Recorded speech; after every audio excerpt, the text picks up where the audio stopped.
ഫിലിപ്പിയർക്ക് എഴുതിയ ലേഖനം 2-ാം അധ്യായം 5 മുതൽ 11 വരെയുള്ള വാക്യങ്ങൾ. യേശുക്രിസ്തുവിലുണ്ടായിരുന്ന ഈ മനോഭാവം നിങ്ങളിലും ഉണ്ടാകട്ടെ. ദൈവത്തിൻ്റെ രൂപത്തിലായിരുന്നെങ്കിലും അവൻ ദൈവവുമായുള്ള സമാനത നിലനിർത്തേണ്ട ഒരു കാര്യവുമായി പരിഗണിച്ചില്ല.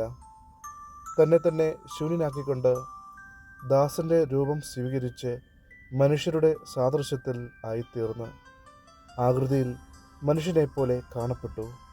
മരണം വരെ, അതെ കുരിശു മരണം വരെ അനുസരണമുള്ളവനായി തന്നെ താഴ്ത്തി.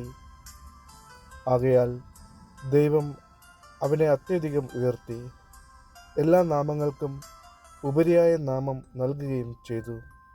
ഇത് യേശുവിൻ്റെ നാമത്തിനു മുന്നിൽ സ്വർഗത്തിലും ഭൂമിയിലും പാതാളത്തിലുമുള്ള സകലരും മുട്ടുകൾ മടക്കുന്നതിനും യേശുക്രിസ്തു കർത്താവാണെന്ന് പിതാവായ ദൈവത്തിൻ്റെ മഹത്വത്തിനായി എല്ലാ നാവുകളും ഏറ്റുപറയുന്നതിനും വേണ്ടിയാണ്. നമ്മുടെ കർത്താവായ മിശിഹായിക്ക് സ്തുതി.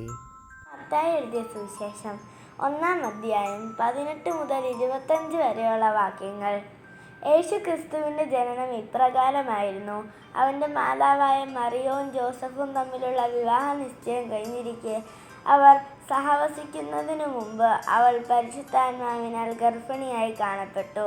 അവളുടെ ഭർത്താവായ ജോസഫ് നീതിമാനാകയാലും അവളെ അപമാനിതയാക്കാൻ ഇഷ്ടപ്പെടായ്കയാലും അവളെ രഹസ്യമായി ഉപേക്ഷിക്കാൻ തീരുമാനിച്ചു. അവൻ ഇതേക്കുറിച്ച് ആലോചിച്ചു കൊണ്ടിരിക്കെ കർത്താവിൻ്റെ ദൂതൻ സ്വപ്നത്തിൽ പ്രത്യക്ഷപ്പെട്ട് അവനോട് പറഞ്ഞു, ദാവീദിൻ്റെ പുത്രനായ ജോസഫ്, മറിയത്തെ ഭാര്യയായി സ്വീകരിക്കാൻ ശങ്കിക്കേണ്ട. അവൾ ഗർഭം ധരിച്ചിരിക്കുന്നത് പരിശുദ്ധാത്മാവിൽ നിന്നാണ്. അവൾ ഒരു പുത്രനെ പ്രസവിക്കും. നീ അവന് യേശു എന്ന് പേരിടണം.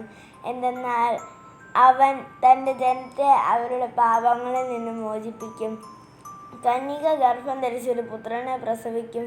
ദൈവം നമ്മോടുകൂടെ എന്നർത്ഥമുള്ള എമ്മാനുവേൽ എന്ന് അവൻ വിളിക്കപ്പെടും എന്ന് കർത്താവ് പ്രവാചകൻ മുഖേന അരുൾ ചെയ്തത് പൂർത്തിയാകാൻ വേണ്ടിയാണ് ഇതെല്ലാം സംഭവിച്ചത്. ജോസഫ് നിദ്രയിൽ നിന്ന് ഉണർന്ന് കർത്താവിൻ്റെ ദൂതൻ കൽപ്പിച്ചതുപോലെ പ്രവർത്തിച്ചു. അവൻ തൻ്റെ ഭാര്യയെ സ്വീകരിച്ചു. പുത്രനെ പ്രസവിക്കുന്നതുവരെ അവളെ അവൻ അറിഞ്ഞില്ല.